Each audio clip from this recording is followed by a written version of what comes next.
আসসালামু আলাইকুম ভিউয়ার্স, হাজির হয়ে গেলাম নতুন আরও একটি রেসিপি নিয়ে। আজকে আপনাদের সাথে শেয়ার করব ঘরে থাকা অল্প মশলায় ঘরোয়া পদ্ধতিতে একদম বিয়ে বাড়ির স্বাদে চিকেন রোস্টের রেসিপি। আশা করি আমার আজকের রেসিপিটি আপনাদের ভালো লাগবে, আর ভালো লেগে থাকলে আমার চ্যানেলটিকে সাবস্ক্রাইব করে নিয়মিত আমার চ্যানেলের সাথেই থাকবেন। রান্নার সুবিধার্থে সবগুলো মশলা আমি একসাথে মিক্স করে নিব। আর এখানে প্রথমেই নিয়ে নিচ্ছি হাফ কাপ পরিমাণ টক দই। কোনো প্রকার দইবিদ ছাড়া দুইটি উপায়ে টক দইয়ের রেসিপির লিঙ্ক আমি ডেসক্রিপশন বক্সে দিয়ে দিয়েছি, আপনারা চাইলে দেখে নিতে পারেন। 1 টেবিল চামচ দিয়ে দিচ্ছি চীনাবাদাম বাটা, তবে এর পরিবর্তে আপনারা অন্য যে কোনো বাদামও ব্যবহার করতে পারবেন। দিয়ে দিচ্ছি 1 চা চামচ লাল মরিচের গুঁড়া, 1 চা চামচ ধনিয়ার গুঁড়া, হাফ চা চামচ জিরার গুঁড়া, 1 টেবিল চামচ দিয়ে দিচ্ছি টমেটো সস। এখন এই সবগুলো উপকরণ আমি একসাথে ভালোভাবে মিক্স করে নিব। মেশানো হয়ে গিয়েছে, আর এখন এটাকে একটা সাইডে রেখে দিচ্ছি। রোস্ট তৈরির জন্য এখানে আমি 4 পিস দেশি মুরগির মাংস নিয়েছি, আর এগুলোর গায়ে আমি এভাবে করে কেটে দিয়েছি যাতে মশলাগুলো খুব ভালোভাবে এর ভেতর ঢুকতে পারে। এখন এতে দিয়ে দিচ্ছি হাফ চা চামচ আদা বাটা, স্বাদ মতো দিয়ে দিচ্ছি লবণ। এখন এগুলো মাংসের গায়ে খুব ভালোভাবে মাখিয়ে নিতে হবে। মাখানো হয়ে গিয়েছে, এখন এগুলো ভেজে নেওয়ার পালা। একটা প্যানে আমি পরিমাণ মতো তেল দিয়েছি, আর তেলটা একটু গরম হলে এর মধ্যে আমি চিকেনগুলো দিয়ে দিব। এ পর্যায়ে তেলটা অনেক বেশি ছিটে উঠছে, আর এজন্য আমি একটা ঢাকনা দিয়ে 1 মিনিটের জন্য এটাকে ঢেকে দিব। 1 মিনিট পরে আমি ঢাকনাটা খুলে দিচ্ছি, আর দেখতেই পাচ্ছেন তেলটা কিন্তু এখন আর ছিটে উঠছে না। চুলার আঁচটা অবশ্যই হাই হিটে রেখে এগুলো ভাজতে হবে, তাহলে দেখা যাবে এর উপরে খুব সুন্দর একটা কালার এসেছে, দেখতেও ভালো লাগবে আর ভেতরটা হবে সফট। সবগুলো ভাজা হয়ে গিয়েছে, আর দেখতেই পাচ্ছেন এর দুই পাশে খুব সুন্দর একটা কালার এসেছে। এখন আমি এগুলোকে তেল থেকে তুলে নিব। এবার ওই একই প্যানে আমি আরও কিছুটা তেল দিয়ে দিয়েছি। একটা তেজপাতা মাঝখান দিয়ে এভাবে ছিঁড়ে আমি দিয়ে দিচ্ছি। এখন দিয়ে দিচ্ছি 2টা এলাচ, 2 টুকরা দারচিনি আর একটা লবঙ্গ।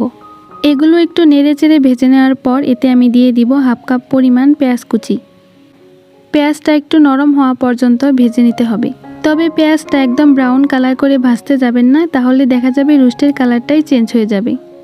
ভাজা হয়ে গেলে এখন এতে দিয়ে দিব হাফ কাপ পেঁয়াজ বাটা, হাফ টেবিল চামচ দিয়ে দিচ্ছি আদা বাটা, হাফ টেবিল চামচ জিরা বাটা, 1 টেবিল চামচ রসুন বাটা।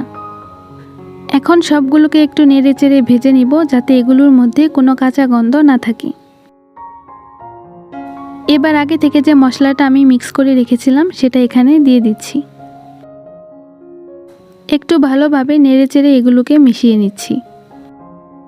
এখন এতে দিয়ে দিচ্ছি 1 টেবিল চামচ চিনি। এতে টক দইয়ের স্বাদটা অ্যাডজাস্ট হয়ে যাবে, আর রোস্টটা হালকা একটু মিষ্টিও হবে, তবে চিনিটা আপনারা আপনাদের স্বাদ অনুযায়ী দিবেন।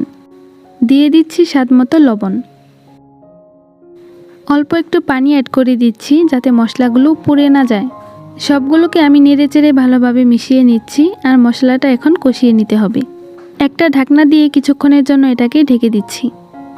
কিছুক্ষণ পর দেখুন তেলটা এভাবে উপরে ভেসে উঠেছে, তার মানে মশলা কষানোটাও হয়ে গিয়েছে।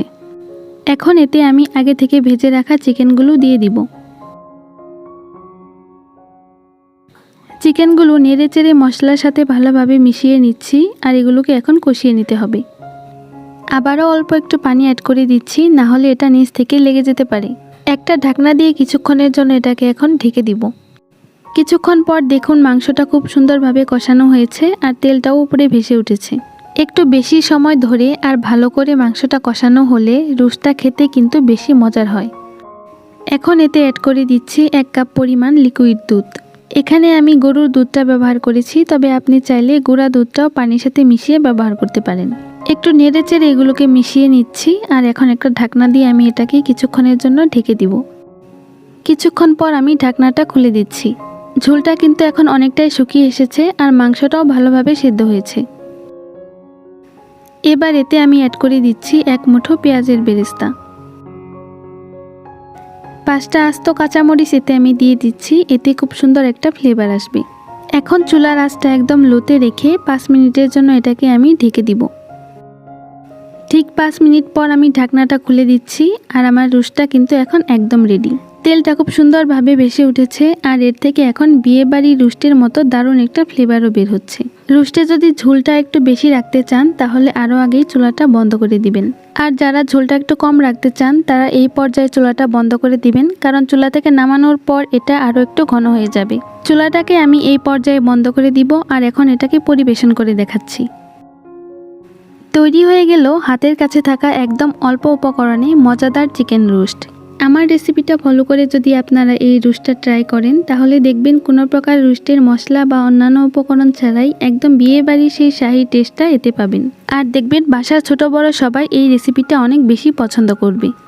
আজকে তাহলে এখানেই বিদায় নিচ্ছি। সবাই অনেক বেশি ভালো থাকবেন আর আমার জন্য অনেক অনেক দোয়া করবেন। আল্লাহ হাফেজ।